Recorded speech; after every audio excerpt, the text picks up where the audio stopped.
Hi, my name is Stacy Price, and in 2015, I realized I wasn't a great communicator. I avoided eye contact, I spoke in a monotone, and I struggled to connect with others. To help change that, I started interviewing people in my community, and that experiment became my first podcast, Waste Off Podcast. Through those conversations, I learned that taking risks creates change, and change creates growth. I also discovered my passion for business and leadership. Now, with Price on Purpose, I help the creatively curious, aspiring entrepreneurs, and leaders find their purpose and build more fulfilling lives. Tune in for stories, insights, and my Quality Theory segment, where I explore business processes, analytics, and, most importantly, the customer experience. And now, this is the next episode of Price on Purpose.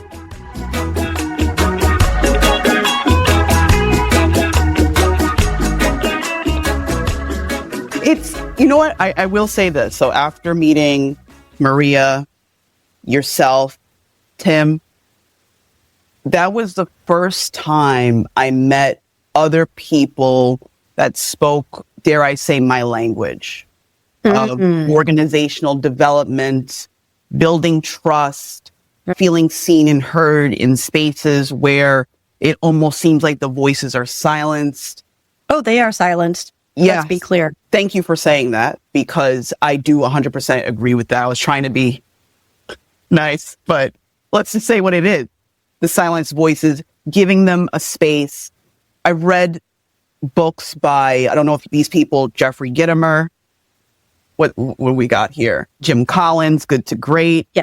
And these books I've always aligned with learning about culture and communication because I think it did stem from the way I was raised in my household. My voice was, there were good and not so good moments, but everybody has that. But I realized that I was like, wow, how do I articulate this to say, I know what it's like to have a feeling or to want to express myself, but to not have the environment to do. And I know what it's like to not be seen and heard. So I have that vision. So when I read more books about it, I was like, okay, there's other people out there that feel this way and have done research about it. So you guys were the first people that I met that I now know where I'm like, oh my God, I'm not crazy. You're not crazy. Yeah. And it's just, and I get into these environments and into these places where I choose to work. And I'm like, okay, we're going to get into this business. We're going to do all these great things. And it's just like, oh, Stacey, we can't do that. We can't do this. Or that doesn't make any sense. And I'm like, oh my goodness, look at your turnover. Like I'm looking high level, dare I say, eagle view.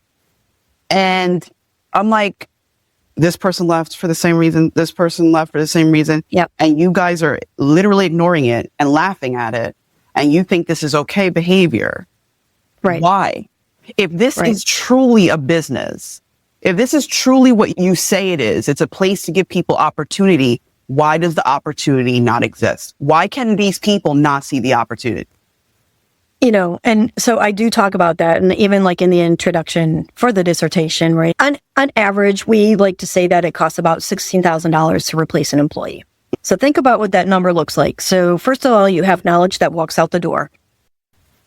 You have skill that walks out the door. Now I have to hire someone. It costs anywhere between $4,000 and $8,000 to hire an hourly employee. Don't even get me started on the salary employees. That's a whole different year-long search. Yep. And then you have to train them, onboard them. And I'm just going to tell you that most organizations don't give you more than 2 weeks for your onboarding plan. And it doesn't take 2 weeks. It takes like minimum 90 days to even get close to being really effective. Yeah. I've had people after 90 days in organizations that had horrible turnover, don't get me wrong. At the end of 90 days, they didn't know the name of their supervisor. Wow. And I'm like, I might be able to help you. If you want me to help you, I can help you. But I'll be honest with you, Stacy. If the organization doesn't want to make a change, it doesn't matter what I do. The organization has to make a change. I recently was talking to a person and they're like, oh, yeah, but you have to come in and you have to do this, that, and the other. I'm like, that's not how culture changes. I actually don't change the culture. You hire me to help you change your culture. There is a difference. If you aren't willing to have that conversation about the change and you yourself, then you need to ask yourself, like, what do you think I'm going to do for you? Right. Now, do you need an event manager? Like, you have a plan and you have a vision and you wanted, that's a thing. You can hire an event manager, and that's also real, right? Mm-hmm. But if you don't know and you don't have a value and you're not sure what those values look like, that you also have to be a part of the change. So there has to include some of the executive leadership, the senior leadership has to be a part of that solution. Yes. And if they're not, then you're probably not going to get the results that you could get. 100%. Not probably. You will not. You won't. If they're not engaged, they are not engaged. And your people will not be engaged either. Yeah. It's top down. I remember, I think him and I discussed this too. It's about, and especially if you do put someone in place and the executive branch needs to be on board, it needs to be public. It needs to be made. Yes. This is what we're doing. This is why we're doing it. And we're moving forward. Because if you put someone in place and let's say the executive branch is just, make the things happen. Like, it won't, there's nothing happening. You're paying me for nothing. I would rather walk away from that because you're wasting my time. Yes.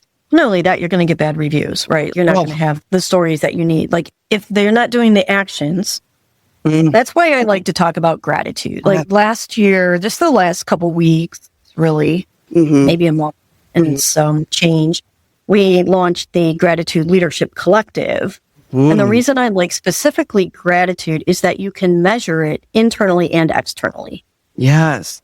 And when you talk about happiness is an individual factor, and don't get me wrong, it's in there within the acknowledgement and the parts of the things that I talk about in my research. But happiness has a component of expectation versus reality or perception. So then we start talking about expectation management. Whereas with gratitude, we have 4 different perspectives of gratitude that we talk about. There's that fleeting. Right. So the fleeting, like, I almost had a car accident, but I didn't, or whatever. The bunny ran and I didn't hit the bunny. Thank goodness I didn't hit the bunny. Yes. My day is much better because I didn't hit a bunny.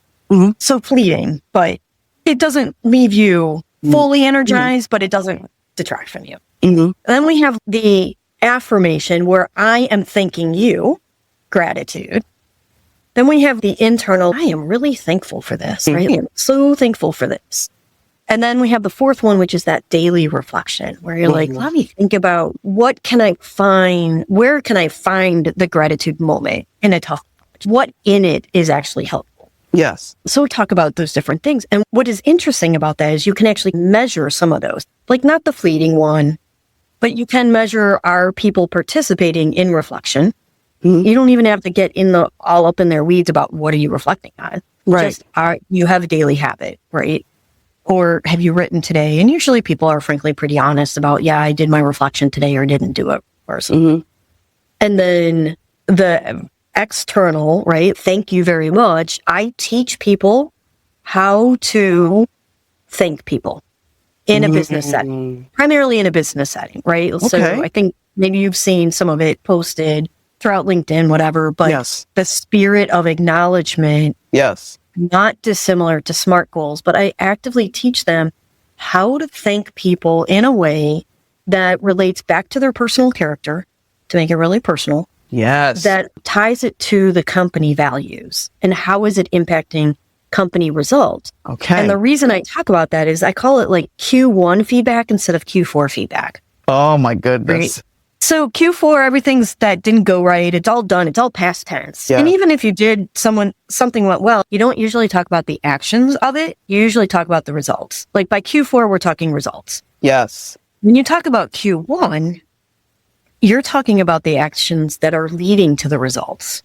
Right. Hey, I see that you're coming to work every single day, calm and prepared.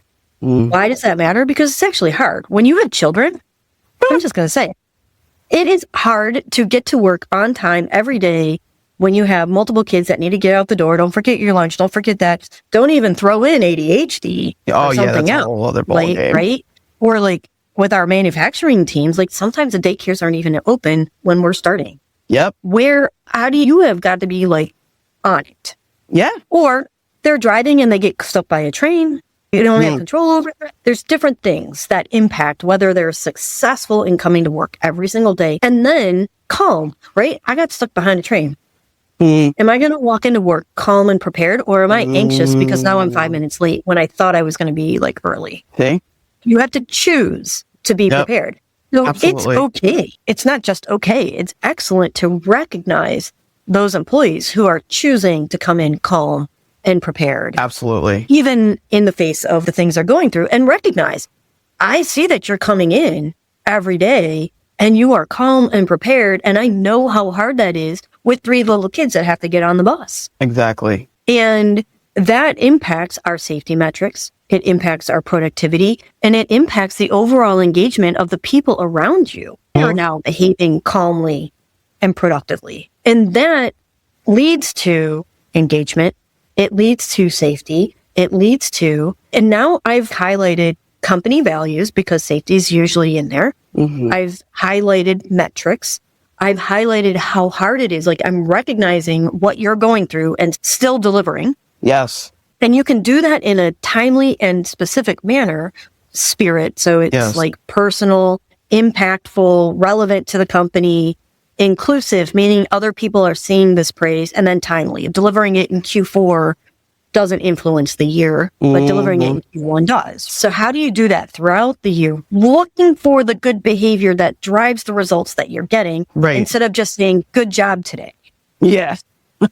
Good job. Like I used to, don't get me wrong. Like I used to walk out every day and I'd be like, great job, guys. Thank you. Yeah. And one time my employee stopped me and he's like, no, it wasn't. And I was like, it was for me, actually. Like I had a good day. Like things went well. Right. In the C-suite.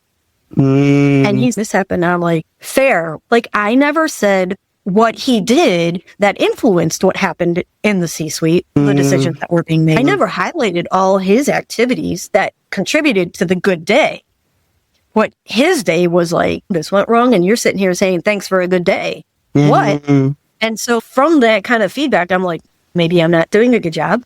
Like I said, I'm grateful, but I'm not telling him why. I'm not telling him what to keep doing. Even in a bad day, the things that he did well, those smaller things, they influence 3 and 4 months down the road. 100%. And they don't hear that. And so I needed to be specific and give that feedback, like coming back in that full circle. So I could say, listen, some things went wrong for you today. But you also did these things, and you do these things so consistently. That is what led to the good results we had in the front office. Understood. So learning how to do that and be like, and having an employee who clearly we had a strong enough relationship that he could call me on it. Yeah. Right. To be open and share it with you. Understood. Right. Yeah. He's like, no, I wasn't.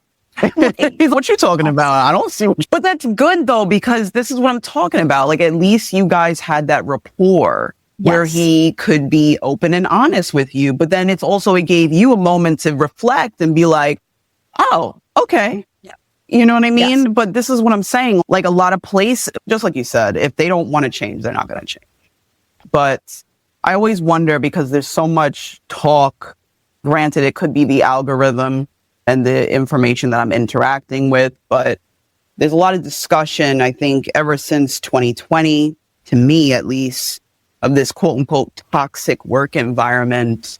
And it was there before. I just think it's gotten socialized. Okay, got it. So what do you feel, or based on your research, what is a toxic work environment? I guess let's start there. What is it? That's a good question. So we talk about that in like positive psychology, and I only touch on positive psychology as a school of thought. Like I'm not an expert in that, but I do bump up against it because of my focus on gratitude. Yeah. Right? So my work is a little bit different, but then I heavily borrow from it as well. So the buzzword today is psychological safety.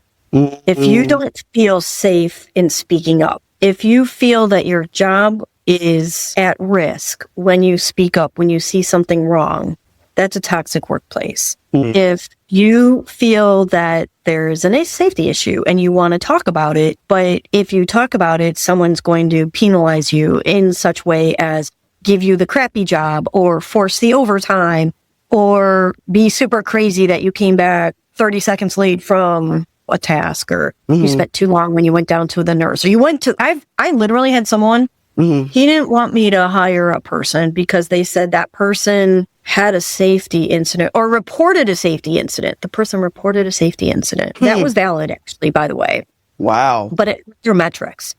And so this manager didn't want me to hire this person. I just want to say that I hired that person anyways, and he has been an absolute freaking star. Yeah. And I have no patience for said manager who is currently hiring, and I won't even apply for it right now. So that's a toxic workplace. Got it. When someone gives you feedback and says you need experience, but then you give them no way to get experience, that's a toxic workplace.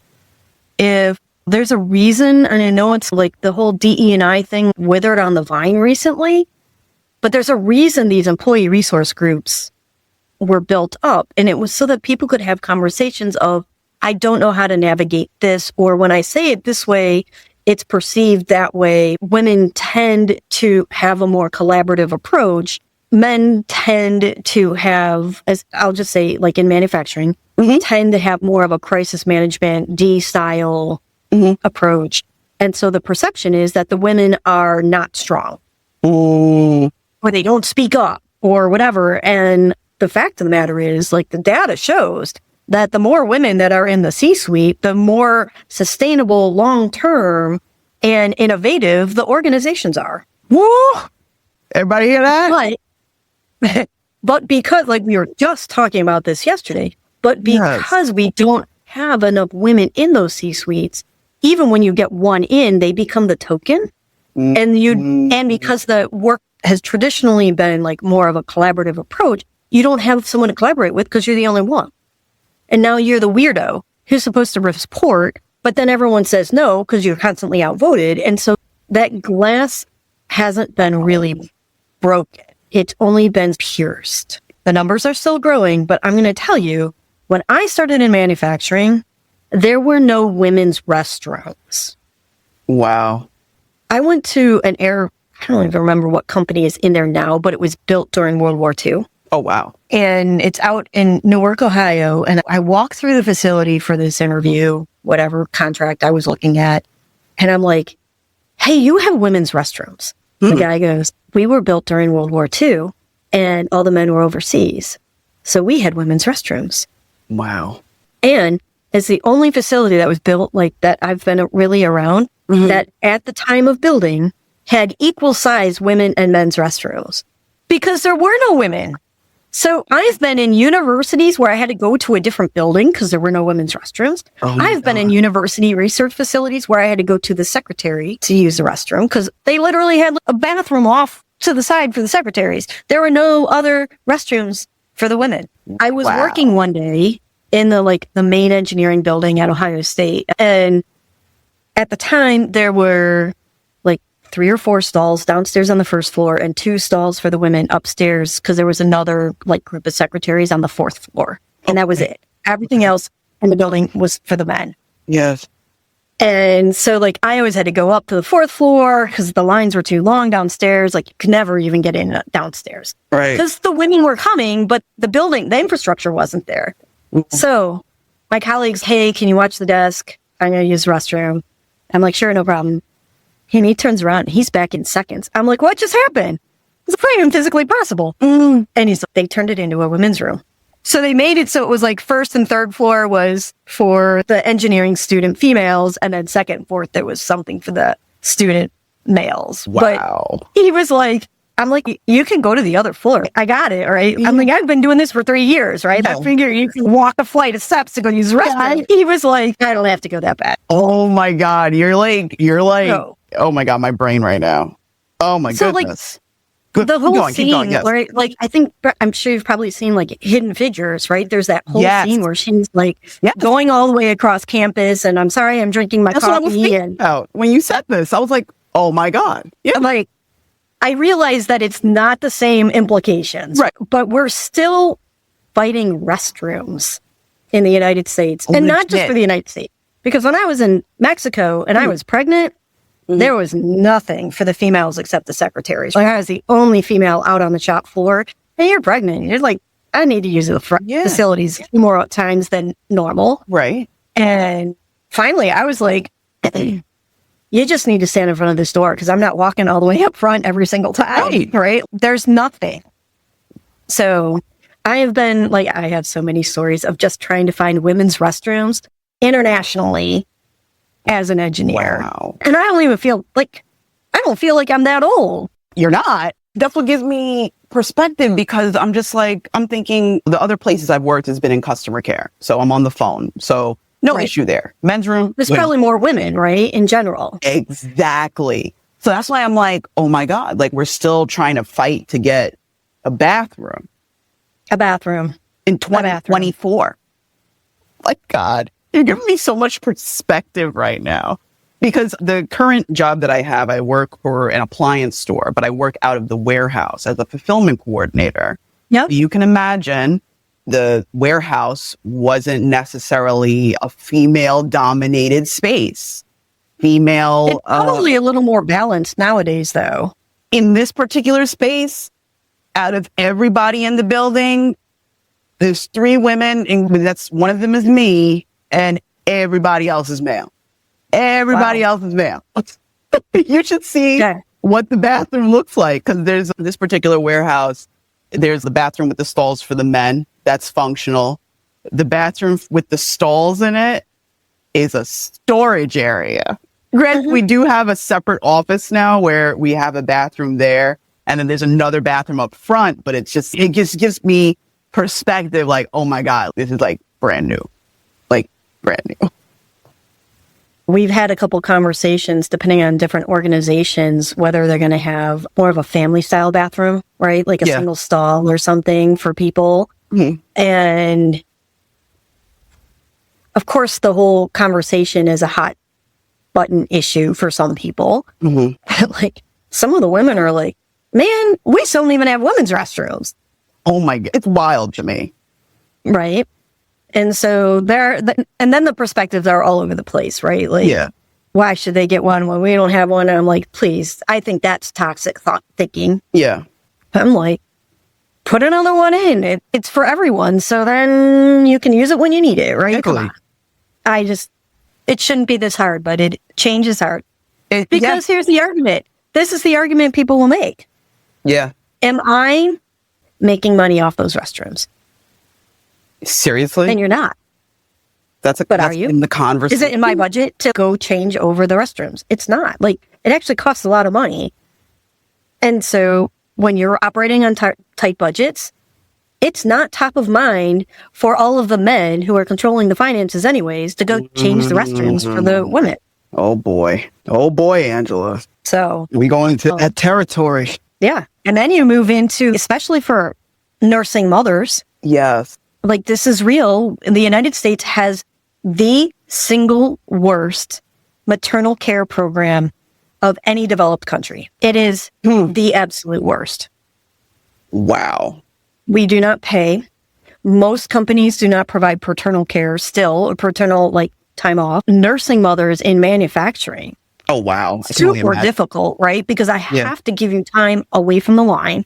I traveled when I had my child. Mm-hmm. I traveled for work, consulting again, right? Mm-hmm. And I can tell you every hotel in Michigan and what the temperature was on their freezers, right? Because you have to pump and freeze when you're not with your child, or you can't nurse.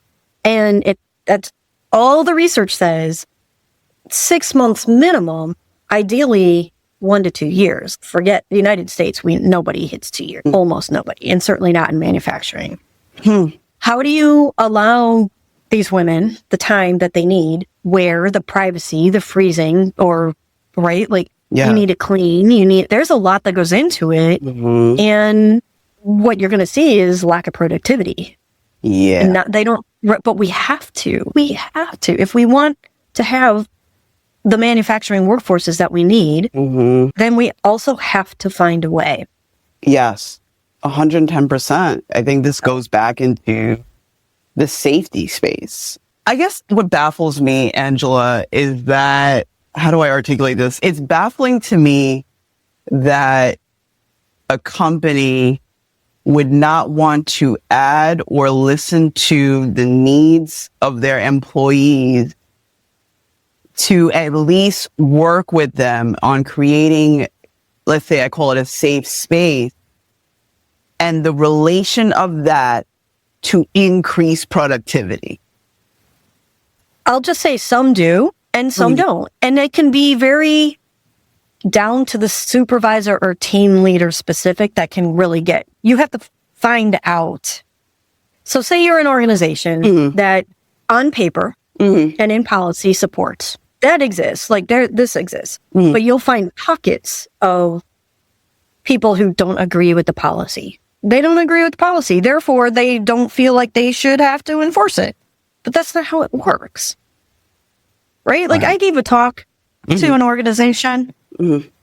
We said no Confederate flags. That's the company policy. Thank goodness. I am happy to give that message. You have no right to invade my personal privacy. I'm like, listen, your tool chest that is on this property is not personal privacy. Confederate flags and no pinup girls in your tool chest. You don't know what it means. I do, in fact, know what it means. Thank you. Yes. Thank you. Just been around the block a few times. So it is absolutely fascinating. And even though the company policy is very clear, you have to find the one. People are smart. Yes. They're going to do different things, right? And so you have to be, as the upper level, you have to be looking that the people that are working for you are, in fact, living out your values and living out the company values. Yes. And that's actually hard. Second shift, third shift, it's hard. It gets hard. I had a friend, I don't want to say because we're the only females, but it helps, right? There's only a few females. And she started telling me about an individual. I have a safe word. When I call someone and I say whatever word it was, he comes because this other guy would invade her safety space. And I'm like, I have to report this. She's, no, I don't want to cause any problems. I'm like, if you have a safety word, yes, we have to take action. We have to. Yeah. And I had actually had a run-in with the same guy. Okay. But not as egregious. And because I'm salary, and I just wasn't alone all night. Right. So the frequency or the likelihood of something happening is significantly lower. Right. And I know it became a thing. And she wasn't super happy that it became a thing because she wanted to be she's a people pleaser and a kind woman. But I'm like, I've had this once. Shame on me for not having taken action. But now I'm hearing that you have a safety word. Yeah. It's too much to ignore. You have to take action for the safety of your people. And sometimes it's not popular. You have to stand up and say something. It's not a full conversation. It's not. And I think also in certain spaces, people are afraid of the retaliation. And you asked about toxic workplace. Yeah. If you're afraid of retaliation, you have a toxic workforce. Yeah. Ugh. You do, right? These are hard conversations. Oh, my goodness. They're hard conversations. And you have to have them. And sometimes things are accidental. Right. And sometimes they're not. And sometimes that's really hard to ferret out which one that is. But that's our job. As leaders, our job is to ask the hard questions. Yes. And even if it was a misunderstanding, I had a maintenance guy. He hung a loop to hang something. And he didn't take it down. Oops. And it looked like a rope, right? Got it. Yeah. And so, of course, someone reported it, as they should. We believe that it was not any indication. There was no hate crime. There was no push for that. I still don't, I wasn't involved in it. I know of it. I know of the incident. My point in the conversation, whoever was tasked with resolving it, resolved it, right? Okay. But this is what I appreciate with the situation. We had clear communication. Good. The incident occurred. Someone reported it. We don't believe, based on the interviews, that there was anything. But going forward, Mm-hmm. these are the things we're going to do. So this miscommunication never happens again. Yeah. And I think that's really important because that went out to 2,000 employees, right, on that facility. To say, maybe not, based on our best assessments, no. But we're not going to have this ever happen again because these actions will take place. Absolutely. This is what when we need to hang something, this is how we will hang something. Right. This is what we're going to do to check the workplace when we walk away so that things don't happen. We naturally need to support, like that's a part of our job, right? Yeah. We fix things, we don't fix things, we leave things, we take things away. Things need support. Do not get me wrong, we have to do our jobs. But we also have to be cognizant that someone else might see that differently. And take it a certain way. Yeah. Learning culture eyes, right? Yes. Safety eyes, culture eyes, learning to see. And so that incident led to a communication, a training that everybody went through, even if it was only a couple minutes, of what are we looking for, how it could be misperceived, and what we're going to do to make sure that doesn't happen again. Right. That, in my opinion, is good leadership. Absolutely. Right? Absolutely. It's the fact that it was acknowledged, it was investigated, and there was action in the space of how do we make sure that, just like you said, it's not miscommunicated again, or we change the way that we do something so it doesn't look a certain way. Because whether the intention was there or not, someone was affected. And now this person now feels seen and heard. Yes. And that matters. And so I think some of those things too, like people who had never made a mistake won't make that mistake. Like you learn lessons. Yeah. Because you're learning sensitivity as you go. Right. Because at the end of the day, we all don't know everything. We don't. Until the moment presents itself. And it's when those moments happen, that is when we have the ability to take action or, in some cases, ignore. But I've noticed in the spaces where we ignore, it happens again. And now you have a bigger issue because I feel like it's like the layers. That is exactly right. Do you know, I had a safety auditor come in one time and he said, your safety program is inadequate. I'm like, what are you talking about? We have no violations. We have no injury. And no one has a safety system that doesn't have violations. Like people make mistakes. Right. And you have nothing documented that there was any corrections, like not like firing people or whatever, but it's impossible that you have zero infractions or zero near misses, right? So one of the things that he measured was like, we have those spring gates. Yes. And if their gates don't spring all the way shut, that's an incident. Oh, we're like, all our spring gates are up to date. Go look at all our spring gates. And he's, but you changed one. Why did you change one? You probably changed it because it was bad, right? Like the spring's sprung, but there's no documentation that the spring was sprung. So why did you change it? Like your system is broken because clearly people don't feel safe enough to report it, even though you've already fixed it. It means that there was something, but the report wasn't there. And he's like, so what else are you missing? If you're not reporting here, then you're also not reporting these other things. The behavior varies. By the way, is a sign of a toxic workplace. Right? Oh my goodness. If you're having zeros all over the place, you actually have a toxic workplace because it means the people are afraid to report. Yes. Oh my goodness, Angela. And so, like I had an engineering manager and he was like, there will be reports. And I was like, yes, great. It was so interesting. But then when you start diving into the psychology of it, you're like, oh yeah, actually. Like I wasn't full into like out of my engineering world and into let's talk about how the people are impacting it. Yeah. We've always been moving that way, but I know more now than I did then. Yeah. And I was like, that dude's not wrong. Right. Let's talk about what the implications are for if you're not reporting, there's a problem. Oof. And let me just say that facility actually did have some problems. So it was interesting that I learned that lesson there, but it matters. It 100%. Matters. So it's interesting what people look for when we talk about errors, right? Yeah. When we talk about reports or I had 0 defects for so long. Did you? No way. Like statistically, we know that's not possible. Right. Something's going to happen. It may not be like quote unquote major, but it's something. And I think this all goes into, which I love that you're bringing all of this up. It's about creating the space for It's about creating the space. Yeah. Yes. Because if there is no space for it, then you'll never find out. And then the unfortunate thing That's is just when you have catastrophic incidents. Exactly. So talk to me about your research, and does your research say anything about meeting, say, employees, creating that space for collaboration, communication, and what the next steps are? Like anything about that? No. And so recognize that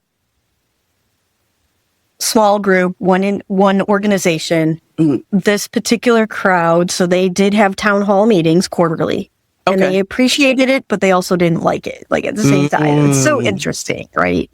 Certain people loved it, and certain people were like, "Listen, I just want to do my job." Got it. Also, they said they were really long. So what they did was they presented in English, and then there was a translator for Spanish, and so it wasn't like real time. It was one guy, then another guy. So the meeting was. I can understand that. So they're like, it's super long. Yeah. Like, okay. But they gave you pizza. They're like, we want tacos. I was like, fair. It's fair. Okay. They want tacos, give them tacos. Exactly. So these guys were really great guys, but they didn't have meetings per se. Every single group had we call them either toolbox talks, or it depends on what industry you're in, but they would have a morning stand-up. And so a lot of times morning stand-ups will include your productivity, like what you need to get done today, and a reminder for safety. If there's a special event, then your safety review would be different than if it was your standard work. They appreciate those meetings. I think some people appreciate them more than others. Like, and I'll say that would bear out if you went back through all of the interviews, right? Like the interview data gets published, but it doesn't get published to the public. The university keeps that. Okay. But it wasn't like an overriding theme. So when you go through and you look at this and you're asking certain questions, you take the data that's answering the questions, not just random data. Right. So there was conversations around that, like that they brought up, but it wasn't like a top theme that would have been running all the way through. Got it. So is there data? Yes. Is it a top theme relative to the questions that we posed? No. Got you. Okay. Potentially because of the environment, I would say, maybe. But also because the intent of the research was different. So like I've been in other organizations, if I had posed a different set of questions, or even across the orgs that I've been involved in, I have opinions. Like I have anecdotal stories that I could answer you. Research is different when you're like very specific. I posed a question. This is tied back to this question. Do you know what I mean? Got so if you want to ask me like some anecdotal, what's your experience been? I could give you a clear answer, but I can't give you a clear answer. What did my research say on those topics?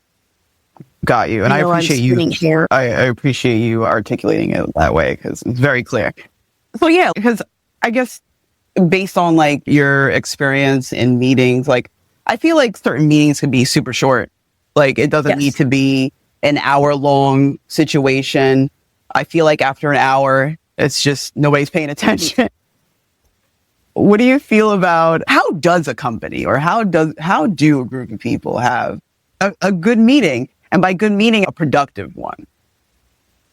Okay, so I was a Kaizen facilitator and I ran workshops and I ran all of the cross-functional meetings in the company for 4 years. Okay. So I'll speak from that experience instead of from research, right? Yes. When I came into that organization, again, turnover there was like 41% amongst the hourly. Wasn't so bad amongst salary, but everybody was working way too many hours and it was in a major growth mode.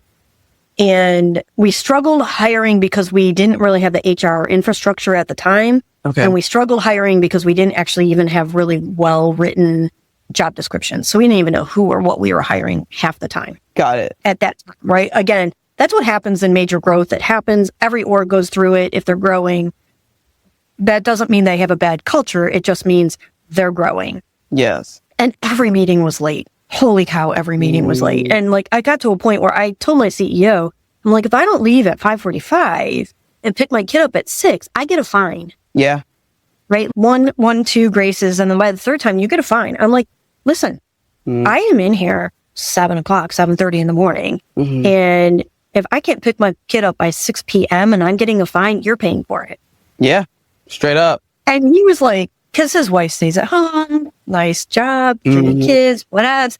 And I'm like, I don't have that luxury. Right. I must pick the child up. Right. And by the way, you do that too many times and they kick the kid out of childcare. Legit. Yep. I've heard of it. Understand, like, I will be done at 5:45. Yep. You want my input and I want to be a part of this. This is a crowd, right? Like, we must be done at 5:45 because I cannot do anything. Honestly, go home to your family anyways, right? Or do your daily write-ups. Do your quiet work after we leave because I'm here. He doesn't come in as early. But again, childcare issues are real. And so every meeting from 7:15 on, that was the only meeting that ever started on time. Every meeting in that organization was like running late. And I was like, listen, we're actually a German meeting. Like, we're a German company. Germans are known for punctuality. What is going on here? It was gross. I know. Like, people are good people. So we did a couple things. I called him one day. I was driving in. I'm like, I have a brainstorm. We're going to put out swear jars. Interesting. We're going to gamify it, right? Like, we need to change this culture. Yes. Because what happened was one meeting would be late. Everybody would roll into the next meeting late. The next meeting, people were coming to meetings late and they were like, catch me up. Oh, sorry, interrupt. Oh, woe is me. I'm so important because I was running to this meeting and that meeting and whatever. And it's not okay. Because what you did is interrupt and it delays the meeting even more. Yeah. So we did a couple things. One, we gamified our approach to culture change and we put in swear jars, basically, right? So if you're late to the meeting, you had to pay. Ooh, okay. And it was $1 for salary and 25 cents for our hourly team leaders. And like the rest they didn't leave the line anyways. Like, it was affordable. No, we weren't. And then all the money was going to go to the Boys and Girls Club. Oh, that's cute. And I'm like, I don't know what to do with the money. That was his idea. And I was like, great. Like, I am down with that. But like, something has to change. Yeah. And again, and one guy, he was so angry. I'm important enough to know what meetings I can and can't come to and this, that, and the other. And he's like, you can have my $20 right now. In fairness, like, every word that came out of his mouth was right. He is old enough to make decisions. He is in the right position to be like, I must juggle meetings. Clear. But the attitude didn't help the situation, right? And so that's when the CEO is, but it's for the children. Like, he really made it fun. And it was great to have that support, right? Yeah. And everybody else was like, come on, ribbed a little bit. But it did, in fact, start changing. So that was one part of it. We made it fun. And we set the expectation because everybody was tired of being late. And so then we started saying, okay, look, especially for the big cross-functional, which is my purview, right? There will be an agenda. And the agendas will be published 24 hours in advance. And if you come in late, it is your job to come in quietly. Yeah. You do not get to interrupt and be like, sorry, I'm late. Yeah. Look at it's so important. Catch me up.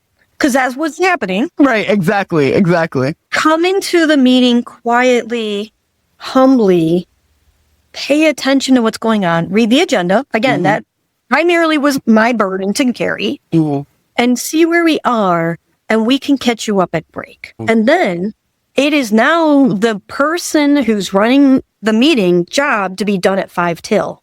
So that people had time to get coffee, go to the bathroom, check their emails, and get to the next meeting. Yes. Like, we set an expectation of ending on time to facilitate people getting to the other one. Did we hit that 100%? Heck no.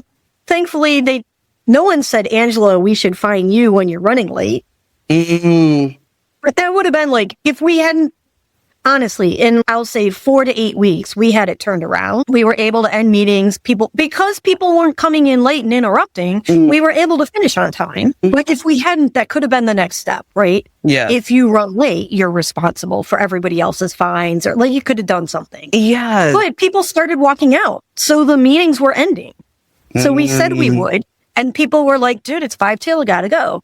So I'm not late to the next one. So like, it took a little bit, like it took some rhythm, it took some adjusting, it took some work to write an agenda. We gamified it to make it fun. Like the first month we donated like $100-$200 to the Boys and Girls Club. Awesome. The next month it was 100, and after that it was just like change. But I got a text message one time. I was running like a big facility workshop. Like probably had 50 people in the room. Someone texted me. They're like, "Hey, Angela, do you have so-and-so speaking, the CEO?" And I was like, "Yeah." And they're like, "He's running." I heard him say, "Angela's going to find me." And I was like, good, because he was really good at being supportive of these culture changes. And I have a lot of respect for him for that. Because he set the message for everybody else. Right? I'm running late. I do have a lot, but I care. And I'm going to make every effort. Like, he wasn't running. Like, I know he wasn't running. He had long legs. He could hustle. Right? So they're like, "He's on the way." And I'm like, perfect. Right? Sending the message. Like, he's sending a message that was important enough that someone picked up the phone and texted me that it was happening. And everybody in that room, he showed up on time. And we are starting on time today. Like, he came in with that presence saying, his time was at this time and he was prepared. And that sends a message to every single person in that room that we will get our work done in a timely manner. 100%. And we start on time, right? Like, just making it fun, just having the support of your leader to do that. I never had to have a conversation of, "Listen, you're going to pay my fine for my childcare," ever again. Like, it was just getting to be too much. And then it wasn't. And there were behavior adjustments that needed to be made. Everybody participated in that. We took some actions. Everybody learned how to do a better job with agenda development. That was a thing. People actually became more active in saying, "No, I don't need to be at that meeting." That's a big deal, right? This person can take it or take notes. There's 2 things happening. I have to be out on the floor at this time.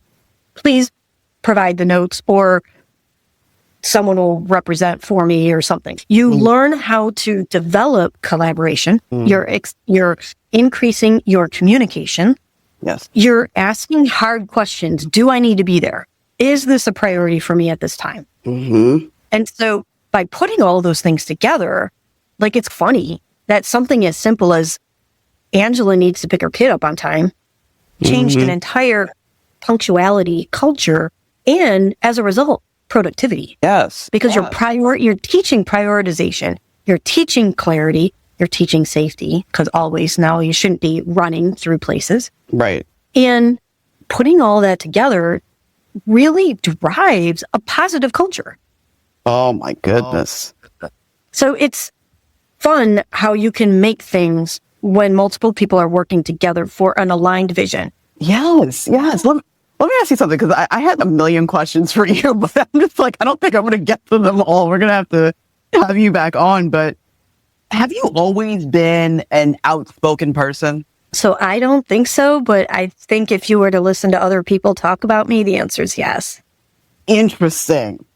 That's a very interesting answer.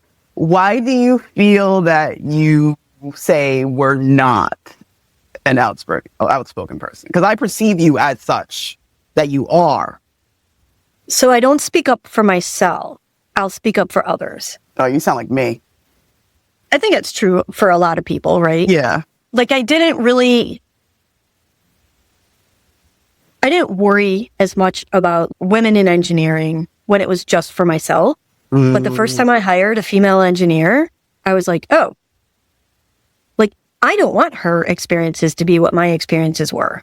I was told that I had a mom look. I was like, what are you talking about? I'm not old enough to have a mom look. They're like, you like go like this. I was like, I do not. Gotcha. But then I'm like, actually, I do. And I'm like, to be honest with you, there could be worse. There could be worse things, right? Like, I was willing to do a few more things. Again, my friend, right? I had an encounter with that same guy, but I wasn't, again, it was also only once. Very different situation than she's got code words for safety words for someone to come. We had women's restroom, like we had women's showers, and guys would come in the shower room. What? I was like, do you know that it's pretty much a standard to have like doors on the locks on the doors in women's showers in manufacturing? Wow. They're like, no, why would we do that? And I'm like, why? Why not? Because there's only 2 or 3 women across 7 days and 3 shifts. Most of us are in there showering alone. And the potential for abuse is very high when you're alone. Yep. That's why. And the guys were like, these men, they're like, what do you mean? I'm like, have you ever taken a shower in a huge locker room by yourself when everybody else on campus is male? Mm-hmm. It just doesn't feel safe. We had locks. I think we had locks in there within 4 weeks. Very nice. To their credit, they were like, why is this an issue? And then they're like, oh, this could be an issue. Yeah. And they had it taken care of, right? But so I feel like I'm outspoken when it comes to safety. I'm outspoken. Like I like to be an advocate for the underguy. Yes. Like I care for people who don't have a voice. Yep. I think when you ask about, am I outspoken? I am, like, I have often filled the role of ombudsman.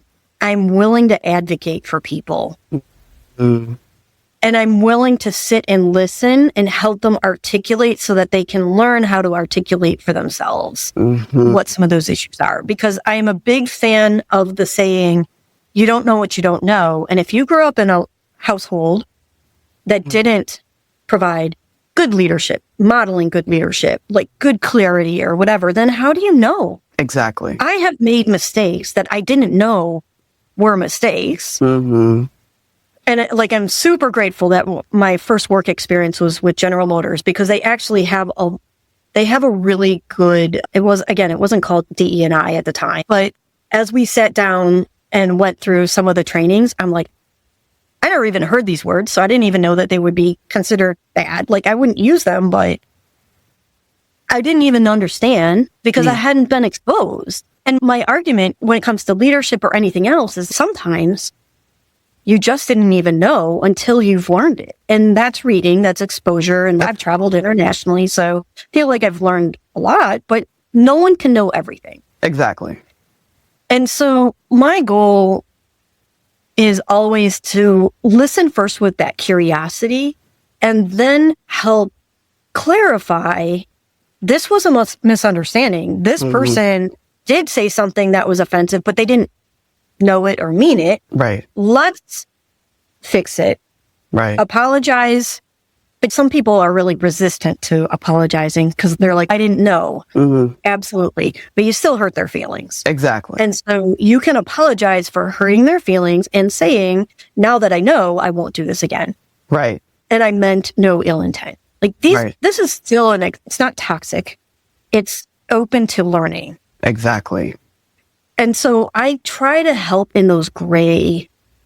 I want to be able to help people learn and from all walks of life. Yes. Whether that's cultural, I've seen some cultural offenses. We'll just leave it like that, right? You didn't know. And so how do we help people know? And how do we help people navigate when something has gone wrong because they didn't know? Or articulate that they're feeling this way because someone else is doing something. That is also fair. You can't, if you haven't told someone to stop, they don't know to stop. Exactly. I don't like that guy because he always looks at me. Okay, did you tell him to stop looking at you? What does looking at, what is it? Because there is that, it's hard to articulate, right? The creepy look. I have a certification as a physical trainer, right? Sport trainer. Yes. I did not know that. And that's awesome. The lady, you adjust people. So you are touching. You're touching the person. First of all, the question is, can I touch you? I'm going to adjust your stance. And then she would always say, trainer fingers, not creepy fingers. And you know what? I was like, I know exactly what you mean. Because you've had people who touch you and the message is very different. Right. Yeah. This doesn't feel right. And she when you use stiff fingers to adjust light pressure, this is not creepy. And she was very specific in telling people we are touching people's bodies and we are going to touch them and not offend them. And how can we say, like, that example? I'm so grateful. Like, I always tell her every time we get together, I'm like, I'm so grateful because I can now help other people articulate what does the creepy look like. Yeah. Like that creepy look. And I would say as women, we know what that is. Yes, we do. Right? Like the side eye, the whatever, I looked at you as you walked by too long, that it's not an appropriate professional. And it's okay to say, hey, please don't do that. It makes me feel that. In fact, that should be the first step. You should tell that person don't. And then you should also report it to the people around you. This guy makes me feel uncomfortable when he does this, or gal, whatever, right? That happens too. But this is uncomfortable for me. Mm-hmm. This is why, and this is my perception. I don't want this to happen. You have to start there. But sometimes people don't know how to articulate that. Right. I want to be and have been the person that helps them articulate it the first time. Yeah. Again, thank you to my trainer friend who's trainer fingers, not creepy fingers. Same kind of conversation. Right. But because I can have that conversation, I can also talk to the guy who, like, probably meant nothing by it because we have from people. Sometimes they do, don't get me wrong. There are some people out there. But we've also had guys, they're like, I didn't even know. Exactly. Like, what? This one guy, they're like, he's got a goofy laugh. I'm like, all right, come on. Let's have this conversation. Like, I will talk to him, tell him that they don't appreciate your laugh. But I'm also going to be like, really? Is that where we're going to go today? So we try to, like, you have to see, try to have hard conversations and you try to navigate. And if you're feeling uncomfortable, you do have to own it, but you also have to own why. Mm-hmm. But you also have to have a conversation and you have to include the people without pushing it. So it's hard. It's hard to give good examples. Every single situation's different. Yeah, absolutely. Oh man.